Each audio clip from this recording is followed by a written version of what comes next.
I knew something was wrong the moment Nathan Chen's voice took on that careful, practiced tone that lawyers use when they're about to deliver news that will change your life, and not for the better.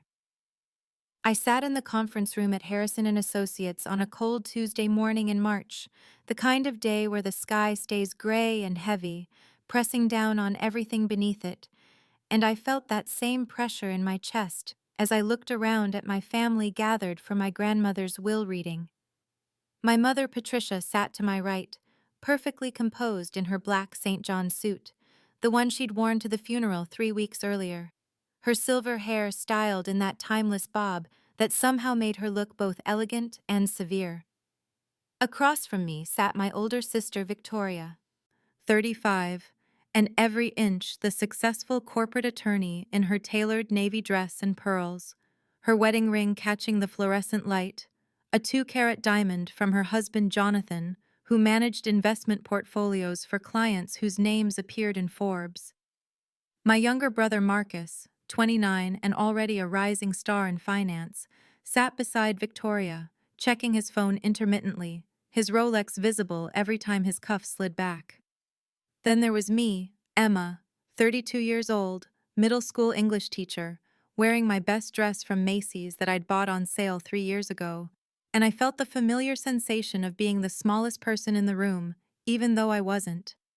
Nathan Chen cleared his throat and began reading from the document before him, his voice steady and professional as he outlined the distribution of my grandmother Eleanor's estate, valued at approximately $2.3 million, including her home, investments, and personal property. To my granddaughter Victoria Eleanor Morrison, he read, I leave the sum of $1 million, as well as the family home located at 428 Maple Drive, in recognition of her professional assistance and dedicated service to my legal and financial affairs. I felt my stomach tighten but told myself to wait. There was more to come. To my grandson Marcus James Peterson, I leave the sum of $800,000, as well as my complete art collection, in appreciation of his management of my investment portfolio and his financial guidance. The tightness in my stomach became a knot. To my granddaughter Emma Catherine Peterson, Nathan continued, and I leaned forward slightly, I leave the sum of $200,000 for her participation in family matters. For her participation. The words hit me like cold water. I looked at Nathan, then at my mother, whose expression hadn't changed at all, who in fact looked satisfied, almost pleased, a small smile playing at the corners of her mouth. Victoria was already nodding, as if this confirmed something she'd always known. Marcus at least had the grace to look uncomfortable, shifting in his seat and not meeting my eyes. $200,000. For participation. As if I'd been a minor attendee at someone else's life rather than someone who'd loved my grandmother desperately, who'd visited her every single week for the past 6 years, who'd driven her to doctor's appointments and helped her with groceries and sat with her in the evenings when everyone else was too busy with their important careers and important lives. I remembered suddenly, with painful clarity, sitting in her sunroom just 2 years ago, holding her hand, both of us watching the birds at her feeder, and she'd squeezed my fingers and said, You've always been my heart, Emma. I'm going to make sure you're taken care of. You and David deserve security.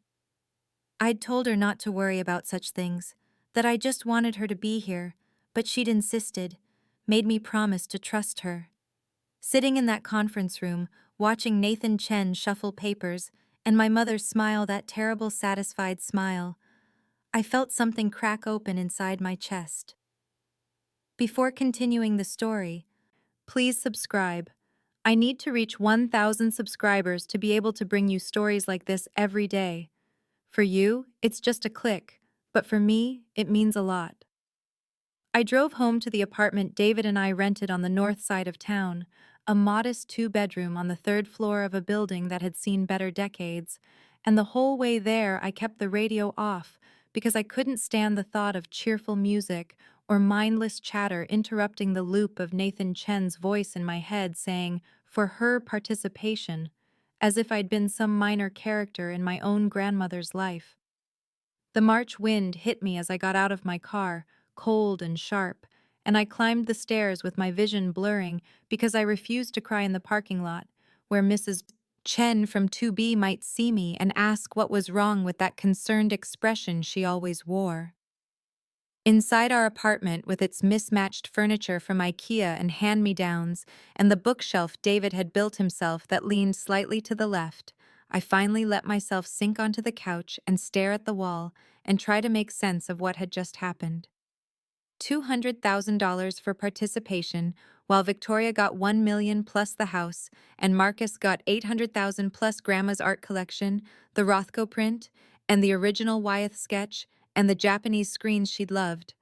I made $48,000 a year teaching 8th grade English at Roosevelt Middle School, grading essays about The Outsiders, and trying to make Shakespeare accessible to 13-year-olds who thought iambic pentameter was a type of robot. And I loved my work, loved it with the kind of fierce dedication that made me stay late every Tuesday and Thursday for writing club and come in early every Monday to prepare the week's lessons. But sitting there in my apartment, I couldn't escape the arithmetic of it. The brutal calculation that said Victoria's corporate law salary of $240,000 made her worth 5 times what I was worth. That Marcus's finance career made him worth 4 times my value. It had always been this way, I realized, sitting there with the afternoon light coming gray through our windows. When I'd gotten a full academic scholarship to State University, covering tuition and books and housing for 4 years, my mother had said, "Well, that's good, saves us some money," and then returned to discussing Victoria's acceptance to Georgetown Law School, which became the centerpiece of a family celebration dinner at that expensive Italian restaurant downtown where the pasta cost $35 a plate.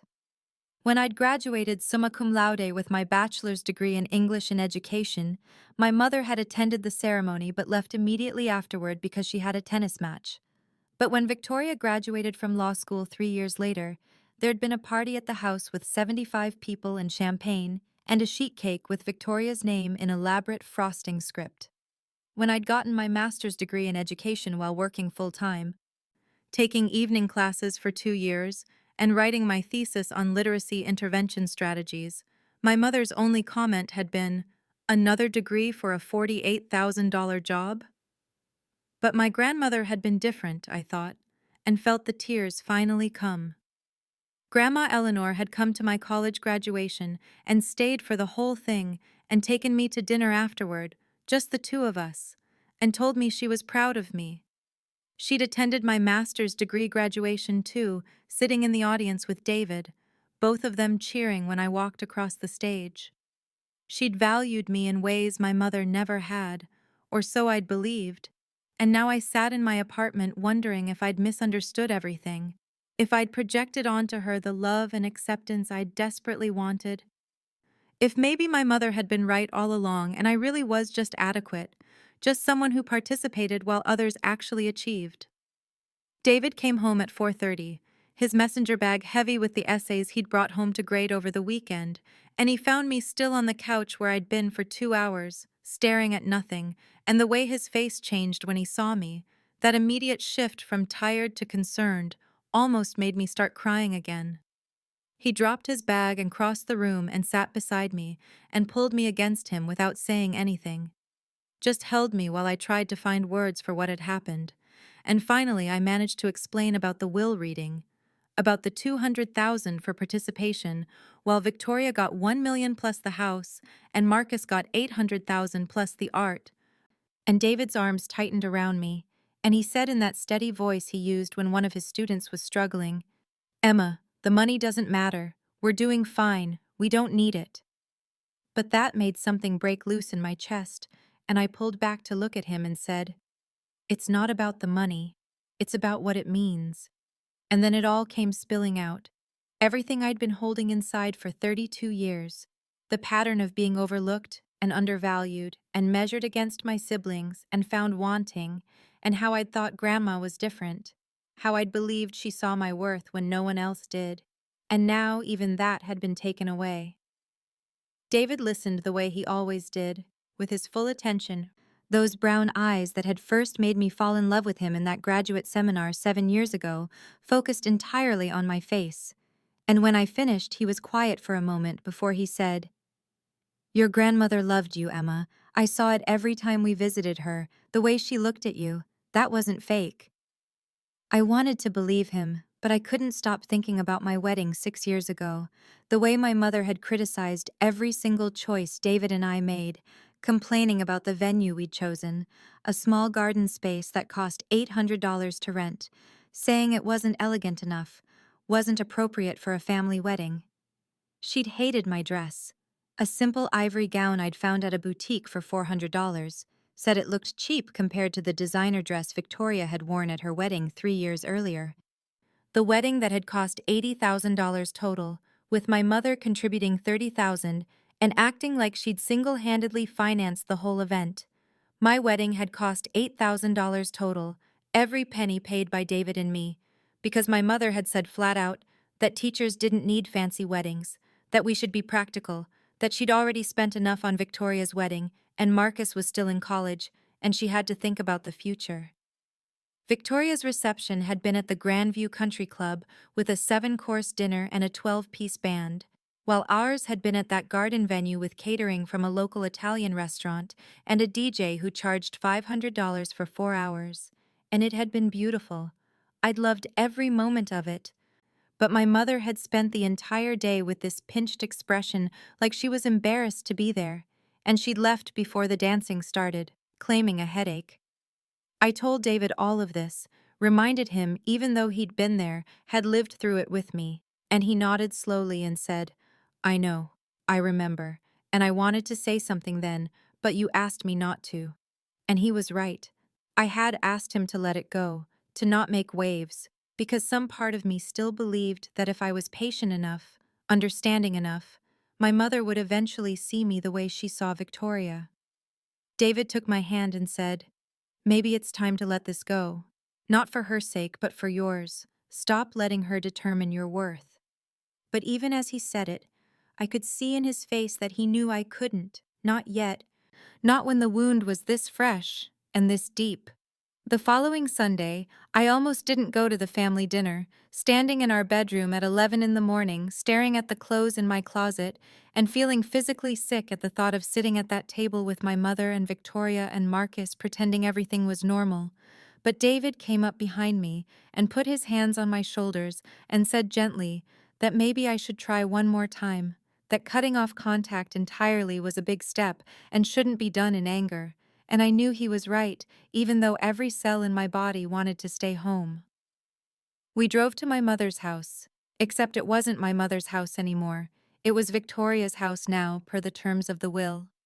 The beautiful old Victorian on Maple Street, where my grandmother had lived for 43 years, and where I'd spent countless afternoons as a child reading in the window seat and helping her bake cookies and listening to her stories about growing up during the Depression. Victoria's Mercedes was already in the driveway when we arrived at noon, and when we walked in, I found her in the living room directing 2 men who were removing my grandmother's antique bookshelf, the one that had held her collection of first editions and vintage mysteries, and Victoria barely glanced at me before saying to the movers, "Be careful with that, it's walnut, probably worth $2,000.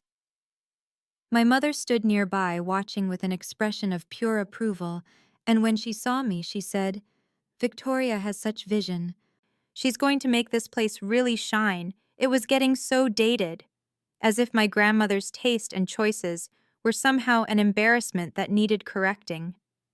I felt David's hand find mine and squeeze as we moved into the dining room where Marcus was already seated, and I noticed immediately that he was wearing a new watch, something sleek and expensive looking, and when he saw me looking, he held up his wrist and said, "Tag higher, $5,000.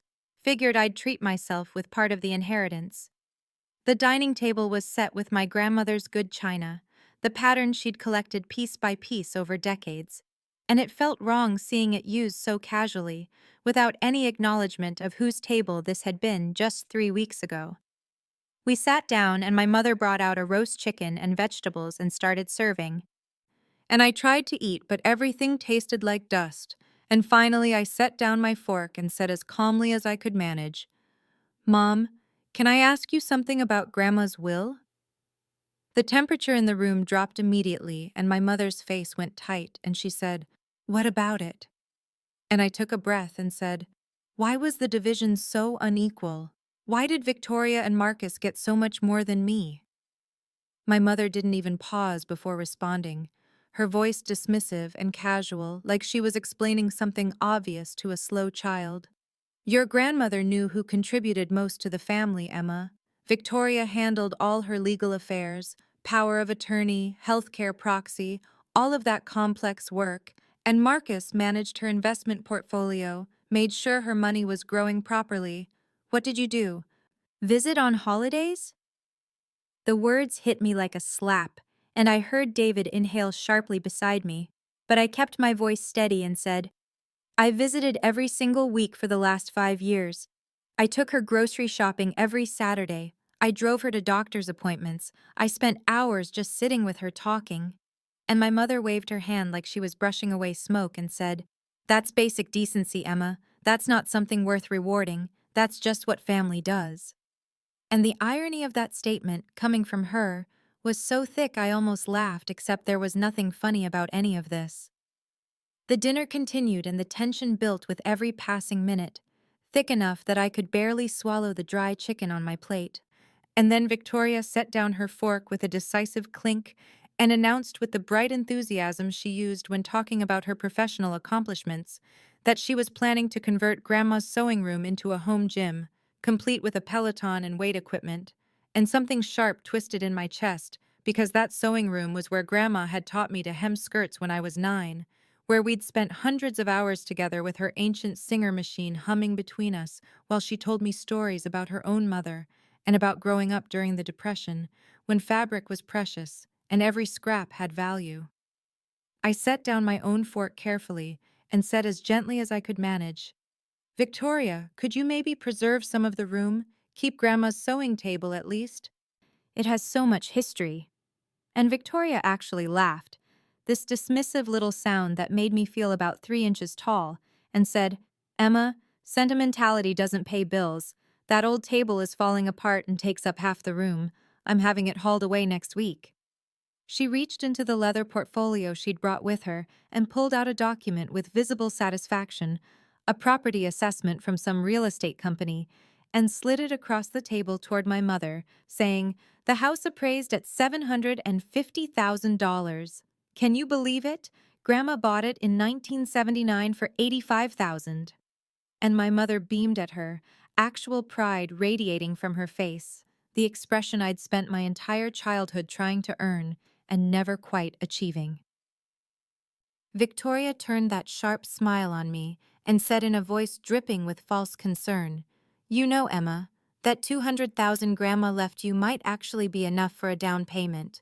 Not in this neighborhood, obviously, but maybe in a less desirable area, somewhere west of the highway where the schools aren't quite as good, but the prices are more reasonable for someone in your income bracket." And I felt David's hand find mine under the table and squeeze hard, anchoring me before I could say something I'd regret. Marcus shifted uncomfortably in his seat and studied his plate with intense focus, clearly uncomfortable with Victoria's cruelty, but not uncomfortable enough to actually say anything in my defense, not willing to risk his own position in the family hierarchy by standing up for me. And that hurt almost as much as Victoria's words, because Marcus and I had been close as children, before he'd figured out which side his bread was buttered on. My mother, never one to miss an opportunity to pile on when Victoria had already landed a blow, said in that crisp, matter-of-fact tone she used when delivering pronouncements she considered self-evident truth, "Emma, you really should be grateful for anything at all, given how little you've accomplished compared to your siblings. Victoria is a senior partner at 40 years old, and Marcus is managing a portfolio worth $40 million. And you're still teaching middle school after 10 years. You have to understand that achievements matter, that success should be recognized and rewarded."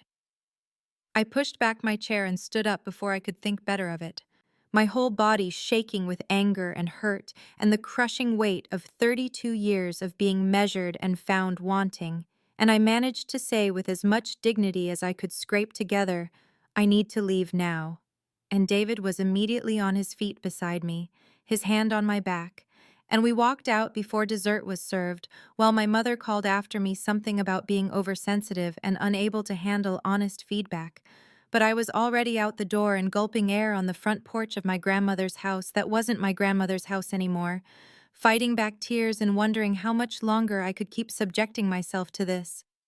I broke down completely when we got home, the tears I'd been holding back for the past hour finally spilling over as soon as David closed the apartment door behind us.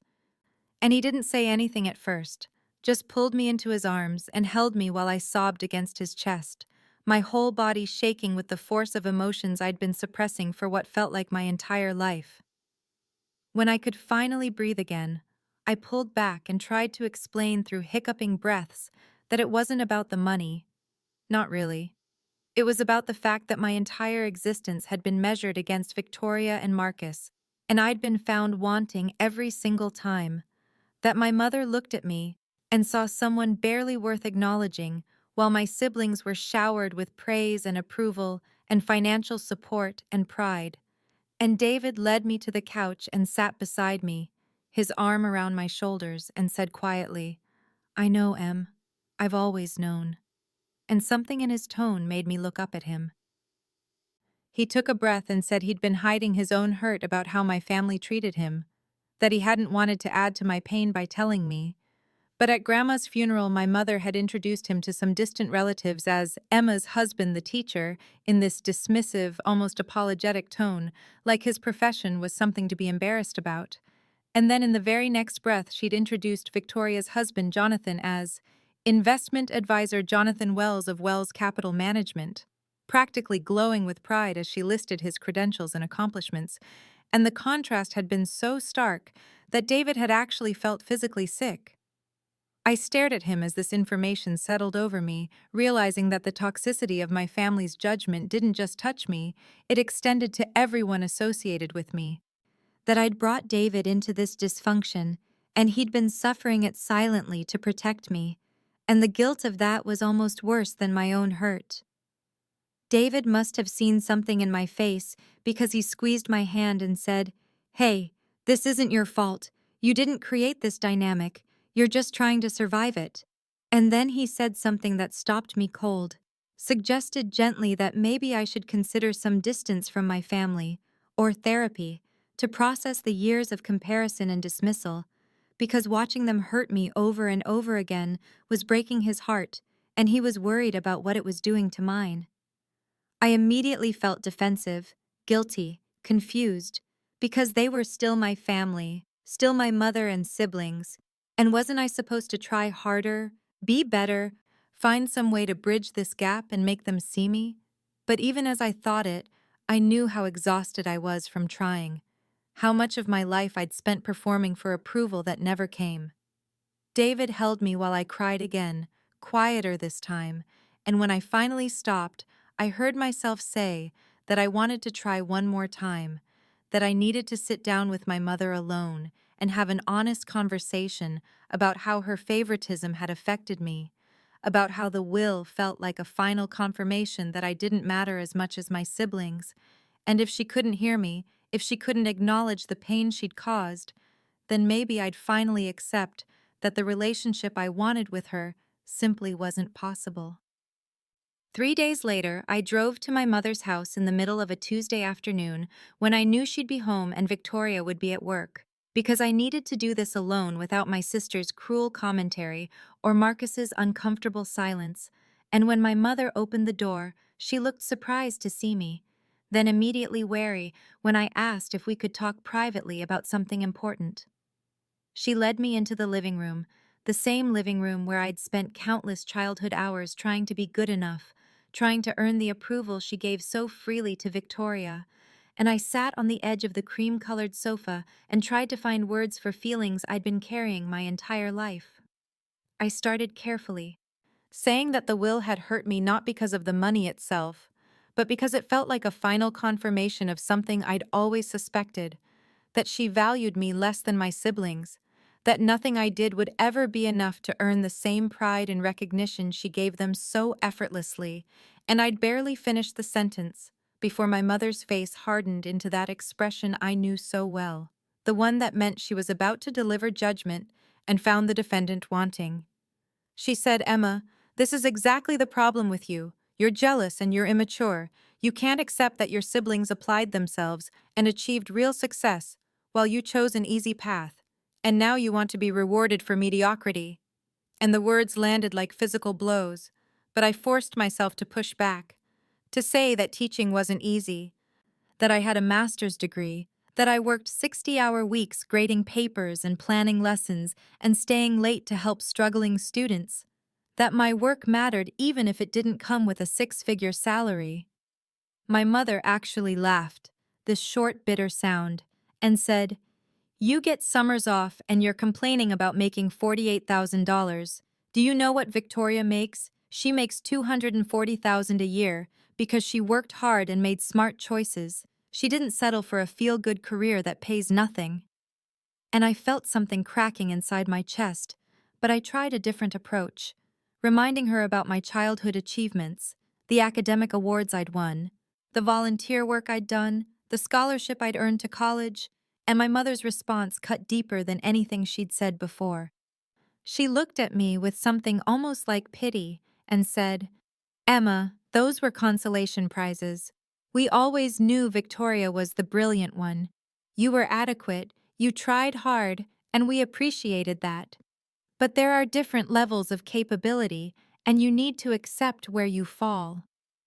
And I sat there feeling like I'd been gutted, like every fear I'd ever had about my worth had just been confirmed by the person whose approval I'd spent 32 years chasing. I managed to ask through the tightness in my throat whether she and Grandma had discussed the will together, whether Grandma had really wanted such an unequal division, and my mother's face shifted into something satisfied, almost smug, and she said, "Your grandmother wasn't as sharp in those final months as you might think. She was confused about what was fair. So I helped her draft the will. I made sure it properly reflected each grandchild's contribution to her life and to the family. I made sure it was based on actual achievement rather than sentiment." And the words hung in the air between us like an admission of something terrible. I stood up because I couldn't sit in that room anymore breathing the same air as someone who saw me as fundamentally less than. And I said, "I need to go." And my mother said, "Emma, you need to grow up and accept reality. Not everything is going to be handed to you equally. You have to earn things in this world." And I walked out without responding because there was nothing left to say to someone who had spent my entire life measuring my worth and finding it insufficient. I left my mother's house feeling devastated, but as I drove home, something began nagging at me, a small, persistent voice in the back of my mind that wouldn't let me accept what she'd said about helping Grandma draft the will, because my grandmother had been sharp until the very end. She'd passed away at 89 years old with full mental capacity, still doing the newspaper crossword every morning and reading 3 books a week and remembering everyone's birthdays without prompting. So would she really have agreed to such an unequal division of her estate? Would she really have decided that my weekly visits and grocery runs and drives to doctor appointments were worth so much less than Victoria's occasional legal advice and Marcus's investment management? The more I thought about it, the more something felt wrong. And then I remembered that Grandma's longtime lawyer had been Mr. Harrison, a kind, elderly man who'd handled her affairs for decades, but the will reading had been conducted by a young associate I didn't recognize, someone named Nathan Chen, who looked barely 30 years old, and I realized I didn't know when or how Mr. Harrison had left the picture. I waited until the next morning when I could think more clearly, and then I called Harrison and Associates, my hands shaking slightly as I dialed the number I found online, and when the receptionist answered with her professional greeting, I asked to speak with Mr. Harrison about my grandmother's estate, and there was a pause before she said, "I'm sorry. Mr. Harrison retired 8 months ago. All his clients were transferred to our junior partners." And something cold settled in my stomach because 8 months ago my grandmother had still been alive. She'd still had 4 months left. I asked the receptionist when exactly my grandmother's will had been drafted, what date it had been executed, but she said she couldn't provide that information without proper authorization and offered to transfer me to Nathan Chen, the attorney who'd handled the estate, and I agreed because I needed answers even if I wasn't sure what questions to ask. Nathan Chen picked up on the third ring, his voice professionally courteous, and I explained who I was and that I had some questions about the timeline of my grandmother's will, and he was immediately careful in that way. Lawyers are when they're not sure if they're talking to someone who might cause problems, asking what specifically I needed to know, and reminding me that much of the information was confidential. I took a breath and said I just wanted to confirm when the will was executed, when my grandmother had actually signed it, because I was trying to understand her intentions and the timeline would help. And after a pause, where I could hear computer keys clicking, he said, "The will was executed on February 14th of this year, Ms. Chen, approximately 3 months before your grandmother's passing."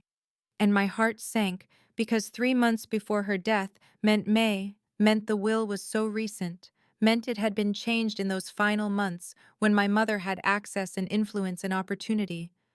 And I thanked Nathan Chen and ended the call and sat staring at my phone, wondering what exactly had happened in my grandmother's final months to make her change everything she'd promised me. I spent the next 2 days in a fog of confusion and hurt, going through the motions at work but barely present. And on Thursday evening, when David was at a faculty meeting, I found myself alone in our apartment, unable to stop thinking about my grandmother's voice in those final phone calls we'd had, how she'd said, "I love you, Emma," with such particular emphasis, how she'd told me, "You've always been such a good girl, so kind and loyal. Don't let anyone tell you different." And I wondered if she'd been trying to tell me something, trying to prepare me for what would happen after she was gone. I walked over to our bedroom closet where I'd stored the few things from Grandma's house that my mother had allowed me to take, the items she'd dismissed as worthless sentiment that no one else wanted, and I pulled down the cardboard box that I hadn't been able to bring myself to go through yet, because opening it felt like accepting that she was really gone. Inside were photo albums showing me and Grandma at various ages, her handwritten recipe cards for the cookies we'd baked together every Christmas, a small porcelain bird she'd kept on her windowsill, costume jewelry she'd let me play with as a child, and underneath everything else, tucked into the corner of the box, a cream-colored envelope that I didn't remember packing, and when I pulled it out, my breath caught because across the front, in my grandmother's distinctive handwriting, were the words, "To Emma, to be opened after I'm gone." My hands were shaking as I carefully unsealed the envelope, and inside were 3 pages of lined stationery covered in Grandma's careful script, dated just 2 months before she died. And as I began reading, tears blurred my vision, because her voice came through so clearly, it was like she was in the room with me. She wrote that she was leaving this letter where she knew I would find it because she needed me to know the truth about her intentions, that she had always wanted her estate divided equally among her 3 grandchildren because she loved us all the same, that years ago she had drafted a will with Mr. Harrison that split everything 3 ways, approximately $767,000 to each of us, and she had been firm in her conviction that this was right and fair. But then the letter's tone shifted, and she wrote about my mother, about how Patricia had been pressuring her relentlessly in those final months to recognize achievement and reward the children who had made something of themselves. And Grandma wrote that she was so tired, tired of the arguments and the guilt and the constant implication that equal treatment was somehow unfair to Victoria and Marcus. The letter said, "I've tried to resist, Emma. I've tried to tell Patricia that you deserve just as much as your siblings, that your kindness and your weekly visits and your genuine love matter more than money or status. But she's worn me down, and I don't have the energy to fight anymore. I'm 89 years old, and I just want peace in my final days." My grandmother wrote that if anything seemed wrong with her final arrangements, if the distribution seemed unfair or unlike what she'd always promised, then I should trust my instincts because she had made certain preparations to protect me, and the letter ended with words that made me sob out loud. The truth is in the safe place we talked about. You'll remember, my darling girl. I made sure you were protected because you were always the one with the truest heart. And I need you to know that if my final will doesn't reflect equal love for all three of you, then it doesn't reflect my true wishes. I love you so much, Emma. Never doubt your worth. I sat on the bedroom floor holding those pages and crying because my grandmother had known. She had known what my mother would do. She had known that I would be cheated and diminished, and she had tried to leave me a way to find the truth. And now I just had to figure out what she meant by the safe place we talked about. Because somewhere there was evidence of what she had really wanted. Somewhere there was proof that I hadn't been less loved or less valued, and I was going to find it. I spent that entire night lying awake next to David, trying to remember what my grandmother had meant by the safe place we talked about, because she'd said I would remember, but my mind felt foggy with grief and exhaustion, and I couldn't grasp the memory that felt just out of reach. And then sometime around 3 in the morning it came to me with sudden clarity. A summer afternoon when I was 12 years old, and Grandma had called me into her library, the room that smelled like lemon polish and old books, and she'd shown me her antique secretary desk, the beautiful mahogany piece with intricate carvings that had belonged to her own grandmother. She'd pressed a carved rose on the side panel and slid another piece to the left, and pushed a corner inward, and like magic a hidden compartment had opened, and she'd winked at me and said, "This is our secret, Emma, just yours and mine, a safe place for important things." And I'd felt so special, so trusted with this knowledge that even my mother and my siblings didn't have. But now as I sat up in bed with my heart racing, I realized that Victoria owned that desk. Victoria owned the entire house and everything in it. And I had no way to access the secret compartment where my grandmother had surely left whatever evidence or documentation she wanted me to find. I waited until morning, and then I texted Victoria trying to keep my message casual and non-confrontational, asking if I could come by to retrieve one personal item from the house, specifically Grandma's old secretary desk from the library. I said it had sentimental value, and I'd be happy to pay fair market price for it. Victoria's response came 20 minutes later, and the casual cruelty in it made my hands shake as I read. Already sold most of the furniture to an estate buyer last week, needed to clear space for renovations. The desk went for $400. You should have spoken up sooner if you wanted specific items. I immediately texted back asking for the estate buyer's contact information, saying there might be family documents in the desk that I needed to retrieve, but Victoria left me on read and didn't respond. I called my mother next, trying to explain that there might be important papers or documents in Grandma's desk, and I needed to track down whoever bought it. But Mother's voice was tight with annoyance when she said, "Emma, stop being so dramatic. You got your inheritance. What more could possibly be in that old desk? Just let it go and stop bothering your sister during what's already a stressful time for her."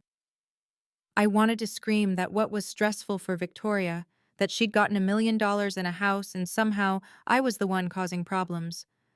But I kept my voice level as I said there were personal items that Grandma meant for me to have. But Mother just sighed and said, "Everything of value has been distributed according to your grandmother's wishes. Anything else is just furniture and knickknacks. Please stop making this harder than it needs to be."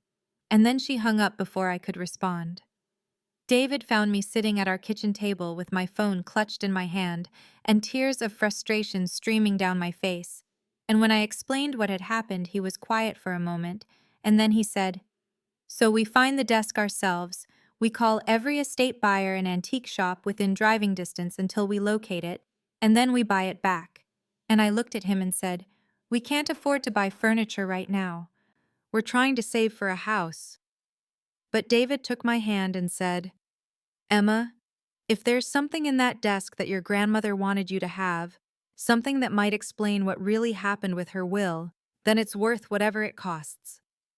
I spent that entire Saturday morning working through a list of every antique store, estate sale company, and vintage furniture dealer within 50 miles of my mother's house, and the process was exhausting and disheartening because most of the shops didn't answer their phones on weekends or had voicemail boxes that were full, and the ones I did reach either had no record of purchasing estate items recently or described pieces that clearly weren't my grandmother's desk.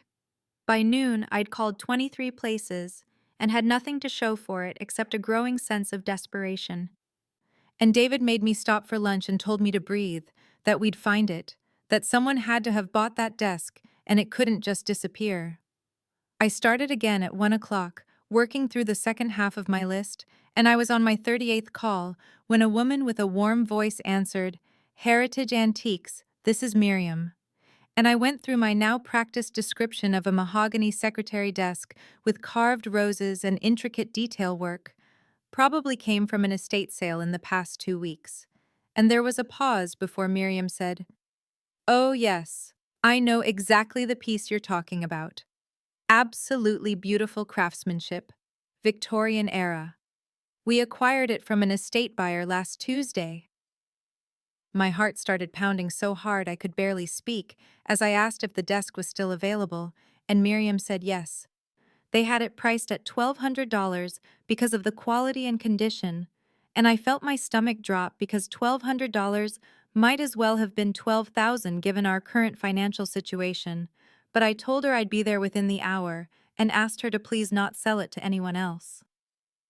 Heritage Antiques turned out to be in Millbrook, a small town 35 minutes away, and I drove faster than I should have with my hands gripping the steering wheel and my mind racing through the logistics of how we could possibly afford this. And when I walked into the shop, Miriam turned out to be a woman in her 60s with kind eyes and silver hair, and she led me to the back corner where my grandmother's desk sat in a patch of sunlight streaming through the window. I started crying the moment I saw it because it looked exactly as I remembered, the carved roses on the side panels, the way the wood glowed with decades of careful polishing, and I could picture my grandmother sitting at it with her reading glasses perched on her nose. And Miriam put a gentle hand on my arm and asked if I was all right. I told her a abbreviated version of the story, that this had been my grandmother's desk and it held enormous sentimental value, that my sister had sold it, without realizing there might be family documents inside that my grandmother had wanted me to have, and Miriam listened with a sympathy that felt genuine, not like the polite concern of someone trying to make a sale. She told me she could hold the desk for 48 hours if I needed time to arrange payment, and I checked my bank account on my phone right there in the store and saw we had $847 available until next Friday's paycheck, and I called David with shaking hands, and he answered on the first ring. I explained that I'd found the desk, but it cost $1,200, and we didn't have enough in checking, and without hesitation David said, "Use the emergency fund, I'll transfer the money right now." And I felt a wave of gratitude and guilt, because our emergency fund was supposed to be for car repairs or medical bills, not furniture purchases. But David said firmly, "Emma, this is an emergency. This is about your grandmother, and the truth. We'll build the savings back up." I told Miriam I'd return on Monday morning with the full payment, and she smiled and said she'd take the desk off the floor and hold it in back. And as I left the shop, I turned back one more time to look at that beautiful piece of furniture that held secrets my grandmother had entrusted to me, and I promised myself and her that I would find whatever she'd hidden there, that I wouldn't let my mother's manipulation stand, that I would fight for the truth no matter what it cost. David helped me carry the desk up the stairs to our second-floor apartment on Monday afternoon after I'd returned to Heritage Antiques with $1,200 in cash that had been transferred from our emergency fund, and Miriam had helped me load it into our borrowed truck with such gentleness and care, telling me she hoped I found what I was looking for. And now, as David and I maneuvered the heavy mahogany piece through our narrow doorway and positioned it against the wall in our small living room, I felt my hands trembling with anticipation and fear, because what if the compartment was empty? What if my grandmother had never actually left anything there? What if this entire expensive detour had been based on a misunderstanding or wishful thinking? David stepped back and squeezed my shoulder and said, "Go ahead. See if you remember how to open it. And I knelt down beside the desk, running my fingers over the carved roses on the side panel. And suddenly my hands knew exactly what to do, as if my 12-year-old self was guiding them. I pressed the carved rose on the right side and felt it give slightly under my fingertip. Then I slid the decorative panel to the left about 2 inches and pushed the back corner inward. And with a soft click that sounded impossibly loud in our quiet apartment, the secret compartment sprang open. Inside was a large manila envelope that looked relatively new, and written across the front in my grandmother's distinctive handwriting were the words, "Emma, important." And I pulled it out with shaking hands while David crouched beside me. And when I opened the envelope and slid out the contents, I found myself looking at a notarized letter of instruction dated 4 years ago. And beneath that was a copy of a will, also dated 4 years prior, signed by my grandmother, Eleanor Patricia Morrison, and witnessed by James Harrison and his paralegal, whose name I recognized from the letterhead. I started reading, and the words blurred through my tears, because this will divided the estate equally, each grandchild receiving approximately $767,000 in combined assets, the house to be sold, and proceeds split 3 ways, the art collection to be appraised, and either sold or distributed by mutual agreement. Everything fair and balanced, exactly the way my grandmother had always treated us. There was an attached note in my grandmother's writing that explained she had signed this will with Mr. Harrison, that she'd given him the original for safekeeping in his firm's vault, that she'd kept this copy for her own records, and that she never intended to change these provisions because she loved all her grandchildren equally and wanted them to benefit equally from her life's work. The note went on to say that if any different will should appear after her death, this earlier will should be honored as her true intention, and that she trusted Mr. Harrison to execute her wishes faithfully. But there was more in that envelope, loose pages that I recognized as entries from my grandmother's journal from her final months. And as I read them with David reading over my shoulder, I felt rage building in my chest, because the entries told a story of confusion and pressure. My grandmother writing things like, "Patricia came again today, insists Victoria deserves more because of her success, says it's only fair to reward achievement. I told her all my grandchildren deserve equal treatment, but she says I'm being naive." And another entry from 2 months before her death that said, "New lawyer came today, Nathan something. So many papers to sign, hard to focus with the pain medication. Patricia says it's all handled and I just need to trust her." And a final entry from 3 weeks before she died that simply said, "I'm so tired of arguing. Maybe Patricia is right. Maybe I don't understand fairness anymore." I looked up at David and saw my own horror reflected in his face, and he said quietly, "Emma, this is proof. This shows your mother manipulated her, pressured her when she was vulnerable and medicated and exhausted." And I nodded because I couldn't speak around the anger and grief choking me. Anger at my mother for doing this to someone she should have protected. Grief for my grandmother who had spent her final months being worn down and doubted and pushed into betraying her own values. I found Rebecca Walsh through an online search for estate litigation attorneys, specifically looking for someone who wasn't connected to Harrison and Associates because I needed independent counsel, and her website said she handled probate disputes and will contests with initial consultations available. So I called her office on Tuesday morning and explained briefly that I needed to discuss challenging my grandmother's will, and the receptionist scheduled me for a free 30-minute consultation that Thursday at 3 o'clock, and I took a personal day from school, telling my principal I had a family legal matter to attend to. Rebecca Walsh's office was in a modest building downtown, nothing like the prestigious high-rise where Victoria worked, and when I met her, I was struck by how different she seemed from the polished corporate attorneys my sister associated with. Rebecca was maybe 45 with reading glasses on a chain and a warm but direct manner, and she invited me to sit down and tell her everything from the beginning. I spread all the documents on her desk, the copy of the original will from 4 years ago, My grandmother's notarized letter of instruction, the journal entries, the letter my grandmother had left for me, and I explained the entire situation while Rebecca took notes and asked clarifying questions. And when I finished, she sat back and reviewed everything again with careful attention that made me feel like she was actually listening, actually taking this seriously. After nearly 20 minutes of reading, she looked up and said, "Emma, I'm going to be completely honest with you about what we're looking at here. This is potentially probate fraud. If your grandmother signed that more recent will under duress or undue influence from your mother, or if the earlier will wasn't properly revoked according to legal requirements, you have legitimate grounds to challenge the probate. These journal entries are particularly compelling evidence of her mental state and the pressure she was under." But then Rebecca's expression became more serious and she said, "However, you need to understand that will contests are expensive and emotionally draining. We're talking about litigation costs that could easily run $15,000 to $30,000 with no guarantee of success. And if you lose the challenge, your mother and sister could petition the court to make you pay their legal fees as well, which could be substantial." I felt my hope deflating as she continued.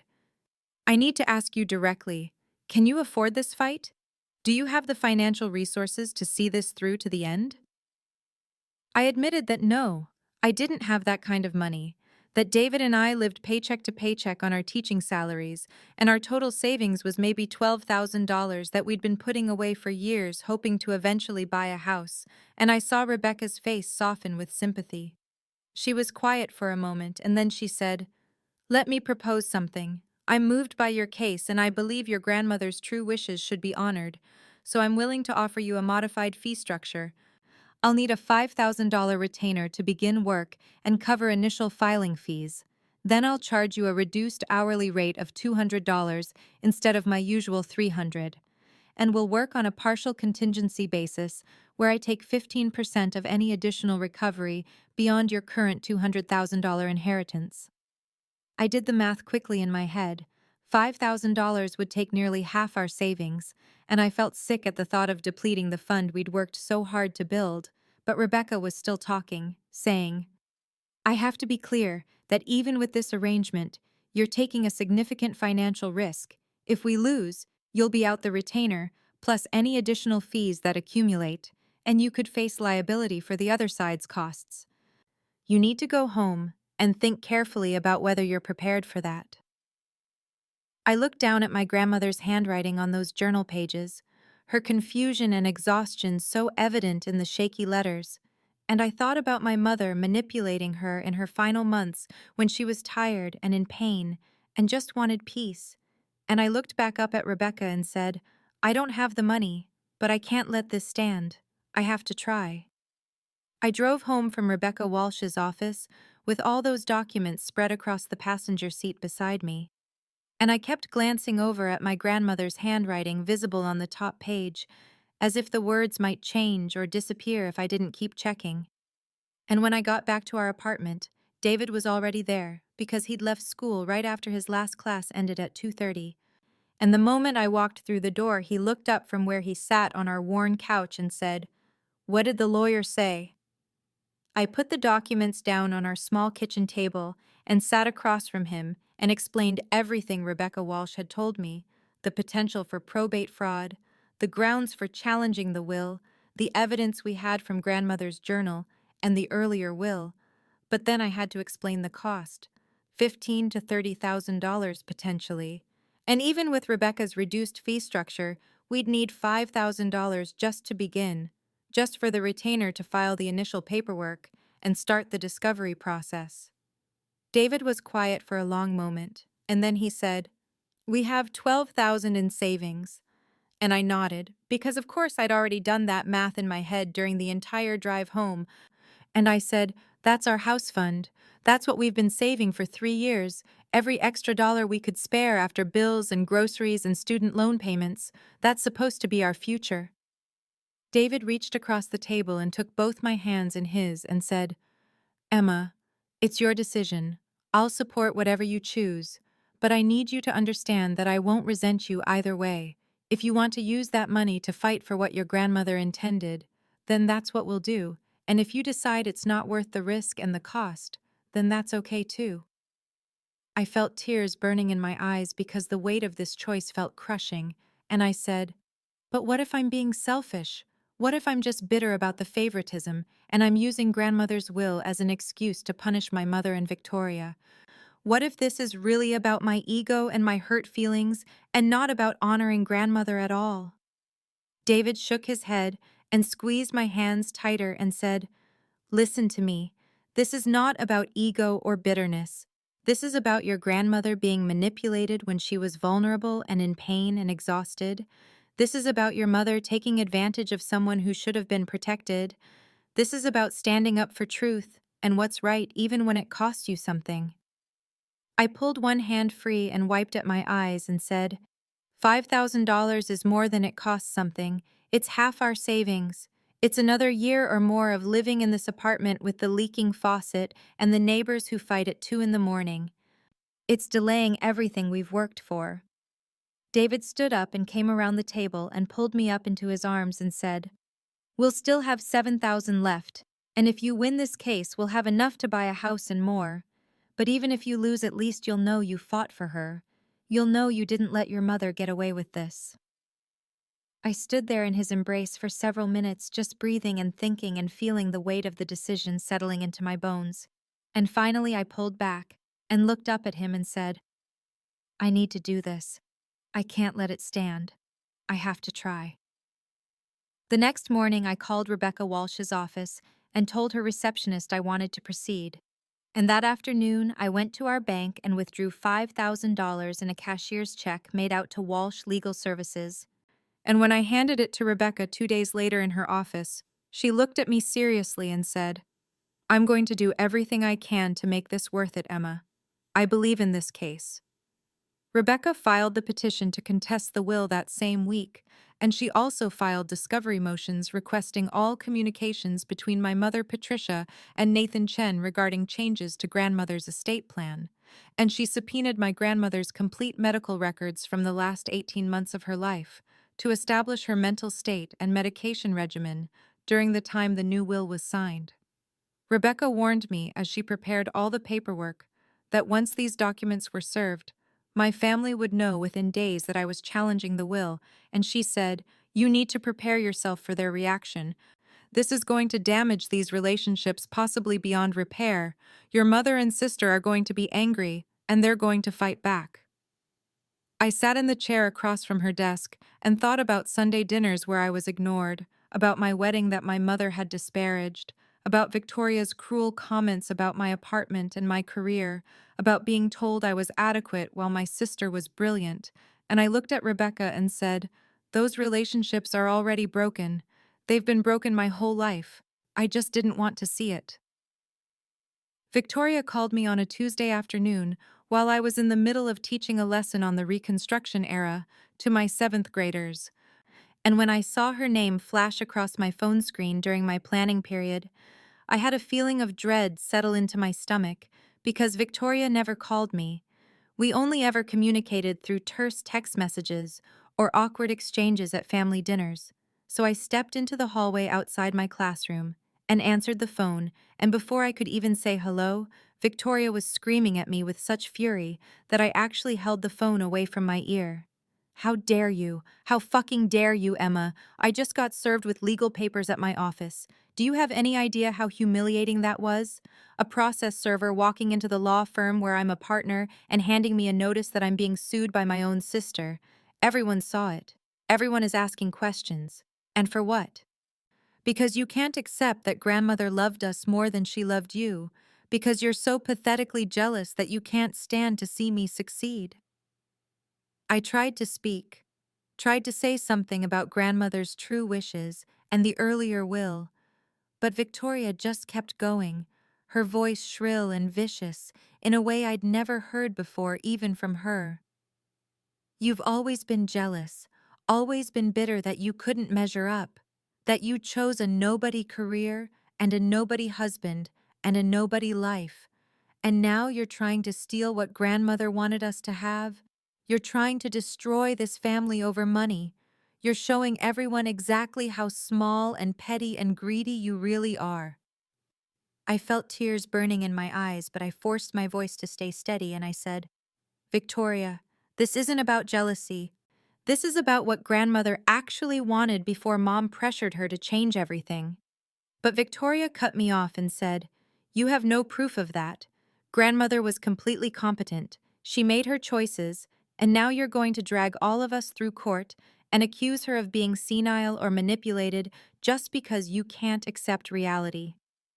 She hung up before I could respond, and I stood there in the hallway with my phone still pressed to my ear and my hands shaking, and not 5 minutes later my phone rang again, and this time it was my mother, and when I answered her voice was ice cold in a way that frightened me more than Victoria's shouting had. How dare you drag this family through court?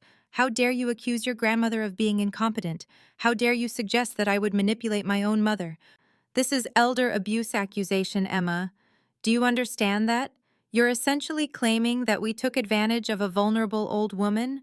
Your grandmother was completely sound of mind until the day she died, and she made her choices based on what each of you contributed to her life and to this family.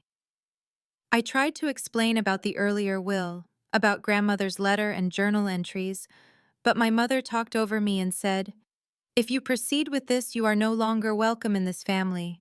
I mean that, Emma, you will not be invited to holidays or birthdays or any family gathering. You will be cut off completely. Is that what you want? Is this money worth destroying every relationship you have? I was crying now, couldn't help it, but I heard myself say in a voice that sounded stronger than I felt, I'm proceeding because it's the right thing to do, because it's what grandmother wanted, because I won't let you get away with manipulating her when she was tired and in pain. And my mother said, Then you've made your choice. And she hung up. My phone buzzed immediately with a text from Marcus that just said, Really? You're doing this? Over money? And I didn't even have the energy to respond. I just slid down the wall in that hallway and sat on the floor and cried until the bell rang for the next period. When I got home that evening, David took one look at my face and pulled me into his arms, and I told him everything, every vicious word from Victoria, every cold threat from my mother, Marcus's disappointed text, and I cried against his chest while he held me and stroked my hair and said, I'm so sorry. I'm so sorry they're treating you this way. But underneath the tears and the hurt and the fear of losing what was left of my family, I felt something else, something new and unfamiliar, a kind of strength or resolve that I'd never experienced before. Because for the first time in my entire life, I was standing up to them. I was refusing to accept their version of reality. I was fighting for truth even though it cost me everything, and that felt like power. Over the next 6 weeks, Rebecca Walsh worked through the discovery process with methodical precision, and what she uncovered through subpoenas and depositions built a case that was more damning than I'd even hoped for, and she called me every few days to update me on what she'd found, her voice growing more confident each time. The first breakthrough came from the subpoenaed emails between my mother Patricia and Nathan Chen at Harrison and Associates, and Rebecca read me portions over the phone, her tone sharp with professional outrage as she quoted my mother's initial contact email that said, I need to discuss revision of my mother's estate plan to better reflect each child's contributions to her care and to the family. The current arrangement doesn't adequately reward achievement and success. Nathan Chen's response had been accommodating and professional, suggesting a meeting to discuss options, and there were subsequent emails arranging appointments and discussing updated distribution strategies that made my stomach turn because they proved my mother had initiated this entire change, had sought out a new lawyer specifically to alter what my grandmother had established with Mr. Harrison years before. Then Rebecca received my grandmother's medical records from her primary care physician, covering the last 18 months of her life. And these records showed that grandmother had been prescribed increasingly strong pain medication for severe arthritis in her hands and knees. Medications that included opioid-based painkillers that the medical notes indicated sometimes caused confusion and fatigue, and most significantly, The records showed she'd had an appointment just 2 days before the new will was signed, where she'd received an increased dosage of her pain medication because she'd reported that her discomfort was becoming unmanageable. Rebecca explained to me that signing legal documents while under the influence of pain medication that impairs judgment could be grounds for challenging capacity, especially when combined with evidence of external pressure.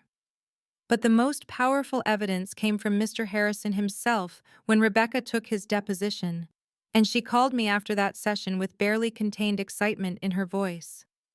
Mr. Harrison, who was 73 and had practiced estate law for 46 years, testified under oath that my grandmother had given him explicit instructions over multiple conversations that her estate was to be divided equally among her 3 grandchildren, that she'd told him she loved all 3 of us equally and wanted us each to benefit equally from what she'd built, and he testified that she'd specifically told him, "Don't let Patricia talk me into changing this. She has ideas about who deserves more, but I won't play favorites with my grandchildren." Harrison also testified that he'd been surprised when the firm encouraged him to retire earlier than he'd planned, and that he'd found it unusual that several of his long-term clients, including my grandmother, were immediately transferred to Nathan Chen, rather than being given the option to choose their new attorney. He said in his professional opinion something irregular had occurred, and he wished he'd pushed back harder against his early retirement. Finally, Rebecca had me provide copies of grandmother's journal entries from her final months, the ones I'd found in the secret compartment. And these entries painted a picture of an exhausted elderly woman being worn down by persistent pressure. Entries that said things like, "Patricia came by again today insisting we need to discuss the will. She says Victoria has done so much more and deserves to be recognized. I told her I won't favor one grandchild over another, but she won't let it rest." And, "New lawyer came today. Patricia brought him. So many papers to sign. My hands hurt too much to read everything carefully. Patricia says she's reviewed it all, and it's what we discussed. I'm too tired to argue anymore." And most heartbreaking, maybe Patricia is right. Maybe I'm being unfair to Victoria by not acknowledging all she's accomplished. I don't know anymore. I just want the arguing to stop. Marcus reached out to me on a Thursday evening, exactly 2 weeks after Rebecca had completed the discovery phase, and when I saw his name on my phone screen asking if we could meet for coffee, I felt a complicated mixture of hope and suspicion because Marcus had sent that disappointed text after I'd filed the legal challenge and hadn't contacted me since, and I wasn't sure if this was some kind of ambush orchestrated by my mother or if something had genuinely shifted in him. I texted back asking when and where, trying to keep my tone neutral, and he suggested a coffee shop called Riverside Roasters that was roughly halfway between our 2 neighborhoods, a place that held no family history or associations, neutral territory. David asked if I wanted him to come with me, and I considered it seriously before deciding I needed to face Marcus alone, needed to hear whatever he had to say without the buffer of my husband's protective presence. When I arrived at the coffee shop on Saturday morning, Marcus was already there, sitting at a corner table with 2 cups of coffee in front of him, and the first thing I noticed was how terrible he looked, like he hadn't been sleeping, with dark circles under his eyes, and a general haggardness that made him look older than his 29 years. He stood when he saw me, gestured to the coffee he'd already ordered for me, and I sat down across from him, feeling wary and uncertain about what was coming. For a long moment, neither of us spoke. We just sat there with our coffee cups between us. And then Marcus said, "I've been wrestling with my conscience for weeks now, and I can't do it anymore. I can't keep pretending I don't know what actually happened with Grandma's will." I felt my heart start to beat faster, but I didn't say anything, just waited for him to continue, and Marcus looked down at his hands and said, "I was there, Emma. I was present during several conversations when Mom pressured Grandma about changing the will, and it wasn't subtle, it wasn't gentle suggestion, it was relentless." He described scenes I hadn't witnessed, times when our mother had visited grandmother with Marcus in tow, ostensibly to help with financial matters since Marcus worked in finance, but really as backup in her campaign to restructure the inheritance. He told me about an afternoon 4 months before grandmother died, when Patricia had spent 2 hours explaining to grandmother why Victoria deserved more, using arguments about Victoria's professional success and her prominent position, and how she'd brought honor to the family name. And Marcus said grandmother had looked exhausted and defeated, and had finally said, "Patricia, please, I'm tired. I don't want to discuss this anymore." But our mother hadn't stopped. Marcus's voice cracked when he said, "Grandma clearly didn't want to do it. Emma, she kept saying she loved all three of us equally and didn't want to play favorites. But Mom just kept pushing and pushing, using words like fairness and merit and reward, making it sound like Grandma was being unfair by treating us equally, twisting everything until Grandma was too tired to argue anymore." I felt tears burning in my eyes, but I kept my voice steady when I asked, "Why didn't you say something then? Why didn't you stand up for her, for what she actually wanted?" Marcus looked at me with genuine shame in his eyes and said, "Because I benefited too. Because I was getting $800,000, and I told myself that Mom probably had a point, that maybe Victoria had done more, and it was easier to stay quiet than to go against Mom. And I'm not proud of that, Emma. I'm really not." He told me he'd tried to put it out of his mind after grandmother died, tried to justify it to himself. But then when I filed the legal challenge, and Rebecca started uncovering all that evidence, something in him had broken. He couldn't sleep. Couldn't stop thinking about grandmother's face during those conversations, about how wrong it all was. I asked him the question that mattered most, my voice barely above a whisper. "Will you testify to this? Will you provide a statement about what you witnessed?" Marcus was quiet for a long time, staring into his coffee, and I could see the war happening inside him because testifying meant betraying our mother and Victoria, meant potentially destroying what remained of those relationships, meant admitting his own complicity in something deeply wrong. Finally, I said gently, "Marcus, it's not about betraying Mom. It's about honoring Grandma. It's about making sure her actual wishes are respected. It's about truth." He looked up at me then, and I saw tears in his eyes, and after what felt like an eternity, he nodded slowly and said, "Okay. Yes. I'll provide a written statement, and I'll testify if it comes to that. You're right. It's what Grandma would want. It's what's right." I reached across the table and squeezed his hand and said, "Thank you. Thank you for having the courage to do this." And Marcus said, "I'm sorry I didn't have the courage sooner. I'm sorry I didn't protect her when she needed it. I'm sorry I didn't stand up for you." We sat there for another hour talking, really talking in a way we hadn't in years.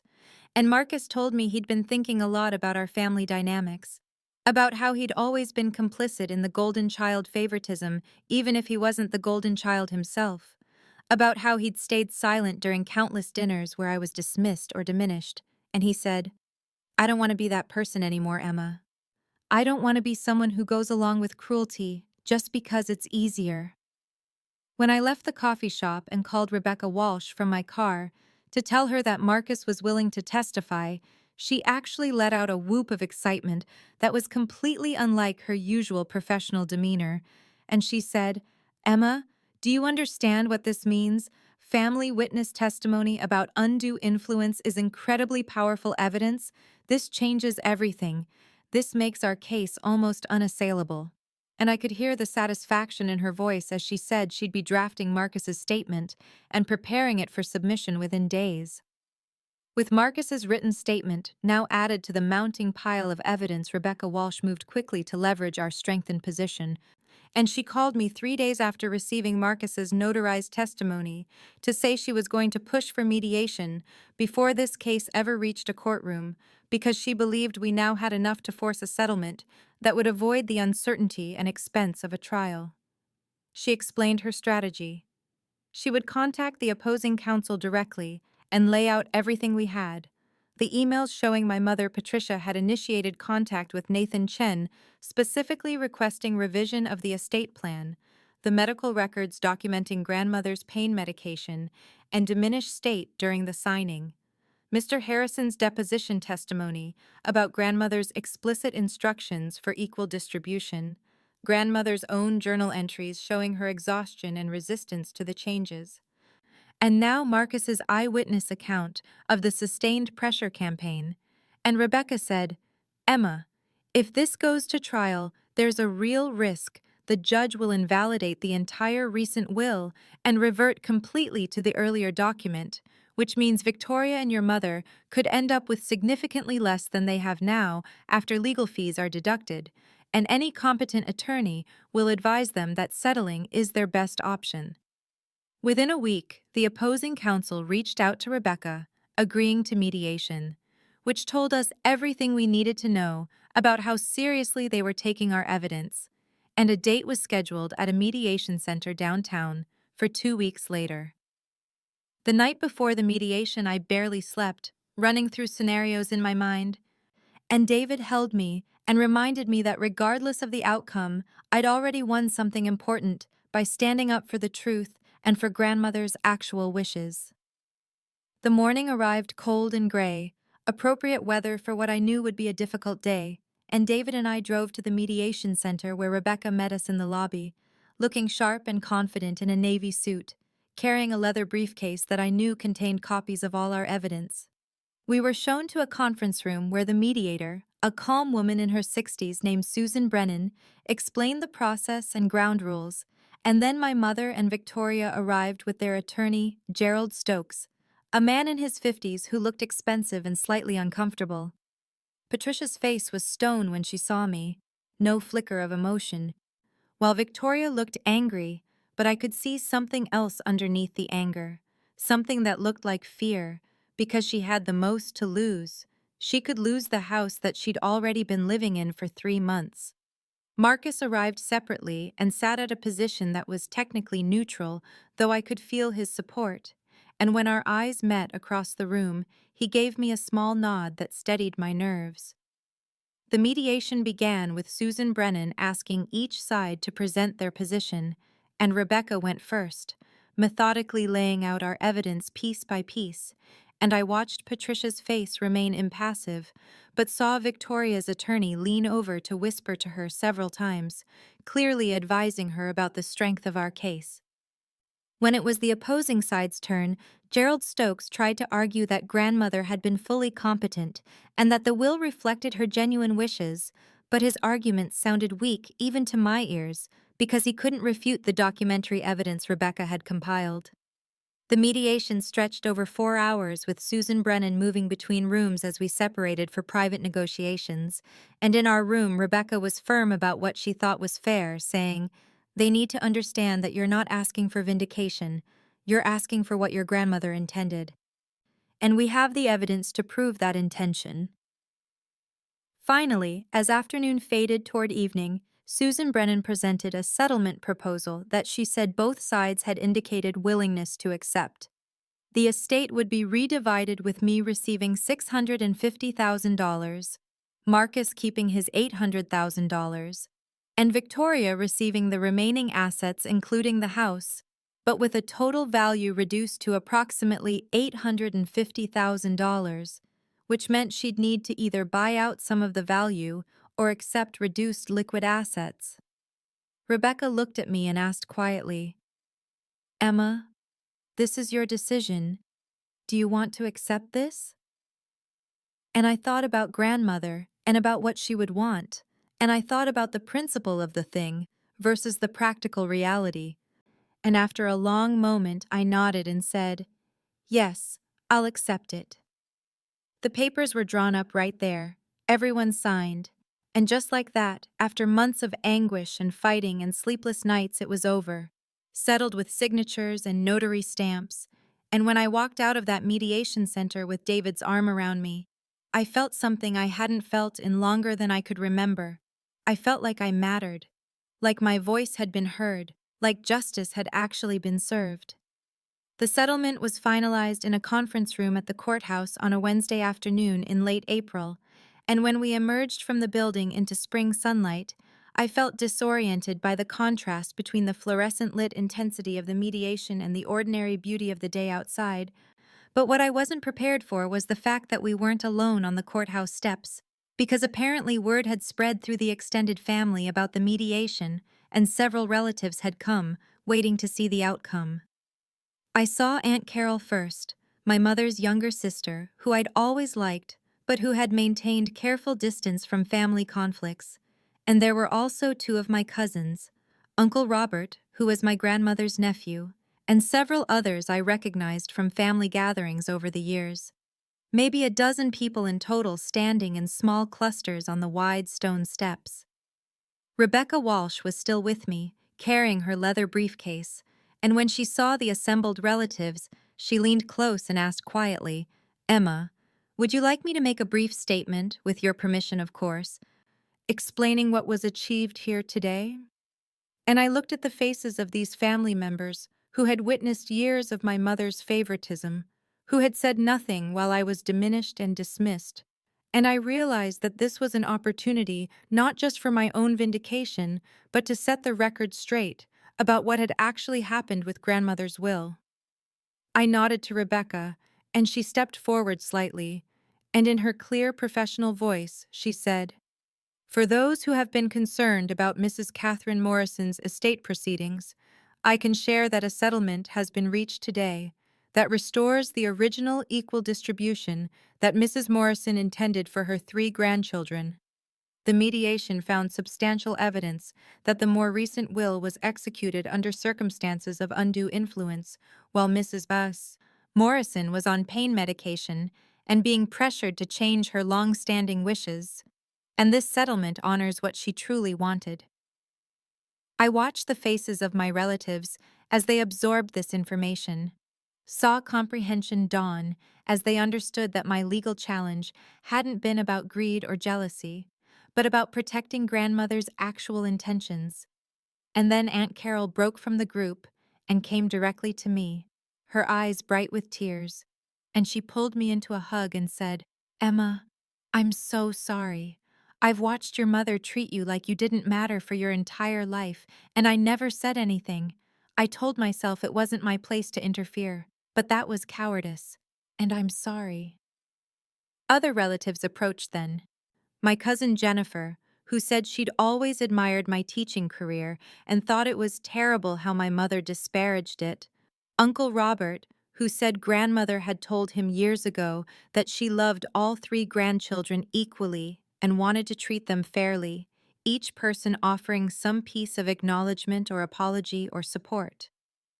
I noticed that my mother and Victoria had exited through a side door and were nowhere to be seen, clearly wanting to avoid this gathering. And I felt a complicated mixture of satisfaction and sadness, because part of me had still hoped that even at this late stage my mother might acknowledge what she'd done, might show some remorse, but her absence was its own kind of answer. Marcus emerged from the main doors and made his way through the relatives to reach me. And when he got to me, he pulled me into a tight embrace and said directly into my ear, "Grandma would be proud of you, Emma. You fought for what was right even when it was hard, and I'm sorry I didn't stand up sooner. I'm sorry I let you face this alone for so long." Later that evening, after David and I had gone home and processed everything that had happened, my phone started receiving messages from extended family members, cousins and aunts and uncles I hadn't heard from in months or even years, all expressing support, and many explicitly saying they wanted to maintain relationships with me independent of my mother's approval. And I realized that something unexpected had emerged from this painful process, a reconfiguration of family connections based on genuine affection rather than obligation or hierarchy. 3 months passed between the courthouse settlement and the moment David and I stood in the driveway of what would become our home, a beautiful 3-bedroom craftsman-style house in a quiet neighborhood with mature trees lining the street and a front porch that reminded me instantly of grandmother's house. And when the real estate agent handed us the keys after signing the final closing documents, I felt something settle in my chest that had been unsettled for as long as I could remember. We'd used $520,000 of the settlement money for the house purchase, a number that still felt surreal when I said it aloud. and the remaining $130,000 sat in investment accounts that David and I had carefully researched and selected, money that represented not just financial security, but choices and possibilities, and a future we could actually plan for. The first piece of furniture we moved into the new house was grandmother's antique secretary desk, and David helped me position it carefully in the room we designated as a home office, a sunny space with windows overlooking the backyard, and once it was in place, I stood there for a long moment just looking at it, running my fingers over the carved roses and remembering grandmother's hands guiding mine when she first showed me the secret compartment when I was 12 years old.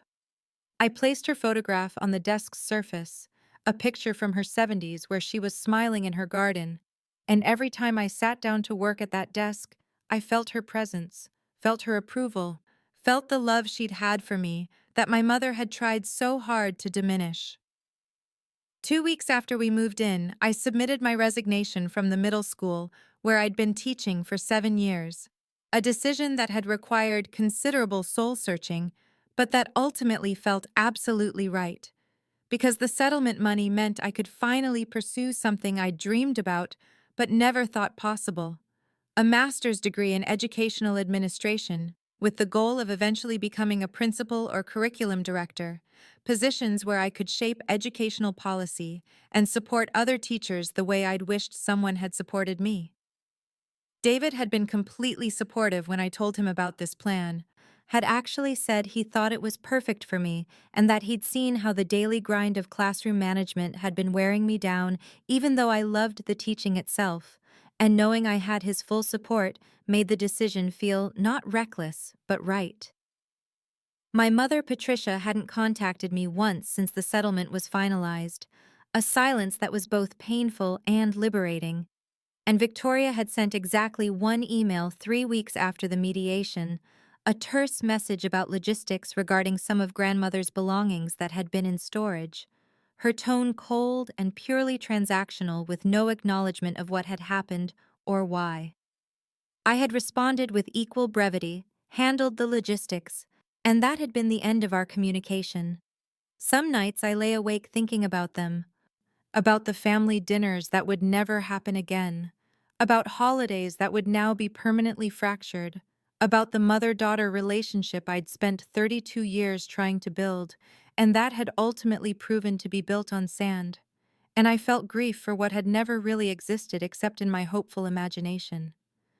But increasingly, those nights of grief were balanced by days of peace, by the quiet satisfaction of making coffee in my own kitchen and looking out at my own backyard, by evenings spent with David planning room colors and garden layouts, by phone calls with Marcus, who had become a genuine brother to me in the aftermath of the settlement in a way he'd never been before. Marcus and his wife Stephanie came to dinner at our new house on a Saturday evening in July, and Aunt Carol came too, and my cousins Jennifer and Tom, and we sat around our dining room table, eating food we'd cooked together and laughing about childhood memories and making plans for future gatherings. And I realized this was what family was supposed to feel like: people who chose to be together not out of obligation, but out of genuine affection and respect. I stood at one point to refill wine glasses, and I paused in the doorway, looking back at the table full of people who actually valued me, who saw my worth, who wanted me present, and I felt grandmother's presence so strongly in that moment that I almost turned around expecting to see her standing behind me with that gentle smile she always had. The legal battle had cost me my relationship with my mother and Victoria, that was true, but it had given me something infinitely more valuable. It had given me proof that I was worth fighting for, that truth mattered, that standing up for myself wasn't selfish but necessary. I'd spent 3 decades measuring my worth by my mother's approval, calculating my value based on comparisons to Victoria's achievements, believing the narrative that I was somehow less than, adequate but not exceptional, worthy of participation prizes but not real recognition. Grandmother's legacy, I finally understood, wasn't primarily about the $650,000, though that money had transformed my practical circumstances in ways I was still processing, but rather her legacy was the final lesson she'd taught me even after death: The lesson that my worth was inherent, not granted by others' recognition, not dependent on my mother's approval, not measured by salary comparisons or wedding budgets, or whose accomplishments got celebrated at family dinners. Standing in my home that evening, surrounded by people who genuinely valued me, looking at grandmother's desk visible through the office doorway with her photograph catching the last golden light of summer evening, I finally understood with complete clarity what had taken me 32 years to learn. I was never the problem, I was always enough, and the people who couldn't see that were revealing their own limitations, not mine.